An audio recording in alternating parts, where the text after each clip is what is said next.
বাংলা বর্ষবরণে দেশের বিভিন্ন স্থানে চলছে বৈশাখী মেলা সহ নানা বর্ণিল আয়োজন, যেখানে গ্রামীণ ঐতিহ্যের বিভিন্ন পণ্য নিয়ে বসেছে বিক্রেতারা। ভিড় জমিয়েছেন ক্রেতারাও। মেলা ছাড়াও কাবাডি, লাঠি খেলা সহ নানা আয়োজন করা হয়েছে দেশের বিভিন্ন জেলায়। বান্ডেল থাকলে প্রতি সেনমানিতে টাকা বাঁচবে। বিকাশ সেনমানি বান্ডেল কিনে জিতুন প্রতি লেনদেনে। লক্ষ্মীপুর জেলা প্রশাসক কার্যালয়ের সামনে বসেছে লোকজ মেলা। গ্রামীণ ঐতিহ্যের বিভিন্ন পণ্যের পসরা সাজিয়েছে অর্ধশতাধিক দোকান। শিশুদের বিনোদনে রাখা হয়েছে নাগরদোলা সহ নানা আয়োজন। ভিড় জমিয়েছেন দর্শনার্থীরা। তো আমার খুব আনন্দ লাগতেছে, কখনো দেখি নাই, মা বাবার সাথে ছোটবেলায় আসছি, হয়তো ওটা মনে নাই, বাট আজকে আসছি, মেলা টেলা দেখতেছি, ঘুরছি, কিনছি। খুবই ভালো লাগতেছে এবং খুবই উৎসবমুখর পরিবেশে মেলাটা হচ্ছে। চাঁদপুরে ডাকাতিয়া নদীর পাড়ে গ্রামীণ মেলায় ভিড় করেছেন শিশুসহ নানা বয়সী মানুষ।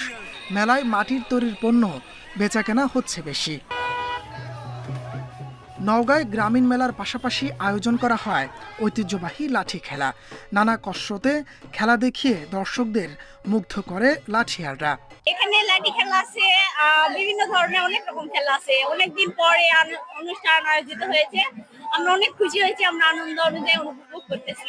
বাংলা নববর্ষকে বরণে চট্টগ্রামের সিআরবিতে আয়োজন করা হয় কাবাডি খেলা। খেলা দেখতে মাঠের চারপাশে জড়ো হন হাজারো মানুষ। অন্যান্য অনেকগুলো খেলা দেখতে যাই, তার ভিড়ে কাবাডি তো হারিয়ে গেছে। জাতীয় খেলা হিসেবে এটা যে আজকে পহেলা বৈশাখ আমাদের জাতীয় উৎসব, সেই সাথে জাতীয় খেলার এই যে টুর্নামেন্ট এখানে আয়োজন হয়েছে, আমার বাচ্চা তো অসম্ভব খুশি।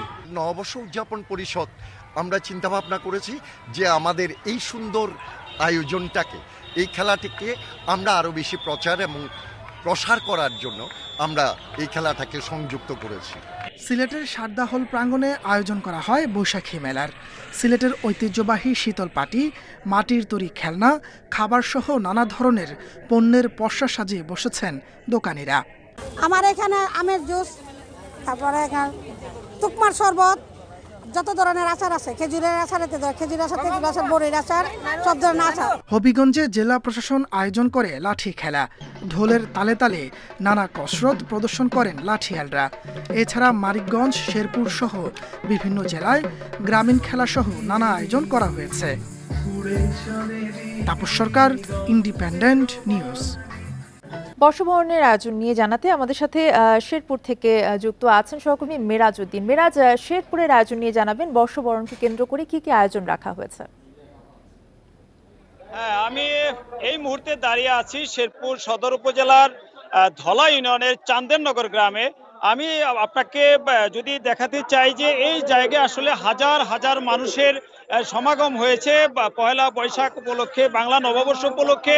এখানে আসলে এই এলাকায় প্রায় 200 বছরেরও বেশি সময় ধরে যে মেলাটা চলে আসছে এই শেরপুর সদরের ধলা ইউনিয়নের চান্দেরনগর গ্রামে। আমি আপনাকে আরেকটা বিষয় জানিয়ে রাখতে চাই, এই জায়গায় আসলে কিছুক্ষণ আগে এখানে ঘুরদৌড় প্রতিযোগিতা অনুষ্ঠিত হয়েছে। এখানে গাঙ্গি প্রতিযোগিতা, হাডুডু প্রতিযোগিতা এবং এখানে দৌড় প্রতিযোগিতা সহ গ্রামীণ যে খেলাধুলা, এই প্রতিযোগিতাগুলো এখানে অনুষ্ঠিত হয়েছে। এবং পাশাপাশি এখানে বিশাল এলাকা জুড়ে এখানে একটা আসলে মেলা বসেছে। এখানে গ্রামীণ যে পণ্য সামগ্রী নিয়ে এখানে পসরা বসিয়েছে এখানকার দোকানিরা। আমি আপনাকে আরেকটা বিষয় জানিয়ে রাখতে চাই যে এই মেলাটা আসলে এই অঞ্চলের 200 বছরের চেয়ে আসলে বেশি সময় ধরে এই মেলাটা চলে আসতেছে। পাশাপাশি আমি আরেকটা কথা বলে রাখতে চাই যে এই মেলা উপলক্ষে প্রতি বছর এই জায়গায় এই অঞ্চলের মানুষ আসলে তাদের জামাইকে দাওয়াত দেয়, তাদের জি জামাইকে দাওয়াত দেয়, আত্মীয় স্বজনকে দাওয়াত দেয়। এবং আমি আরেকটা বিষয় আপনাকে বলে রাখতে চাই, এই এলাকার যে আত্মীয় স্বজন, জামাই, জি জামাই, তারা অপেক্ষা করে যে পয়লা বৈশাখের এই দিনটাতে তারা আসলে এই অঞ্চলের মানুষ তারা উৎসব পালন করে এবং উৎসবে মেতে ওঠে। আজকের যে দিনটা আসলে এই এলাকার আমরা যে মাঠটাতে উপস্থিত রয়েছি, এখানে মাঠের তুলনায় কিন্তু মানুষের সংখ্যা অনেক বেশি, যে কারণে এই মেলাটাকে দ্বিখণ্ডিত করা হয়েছে। এবং এই পার্শ্ববর্তী চান্দেরনগর এলাকার পার্শ্ববর্তী সেই আরেকটা পাকের গান্দা নামক স্থানে আরেকটা মেলা বসেছে।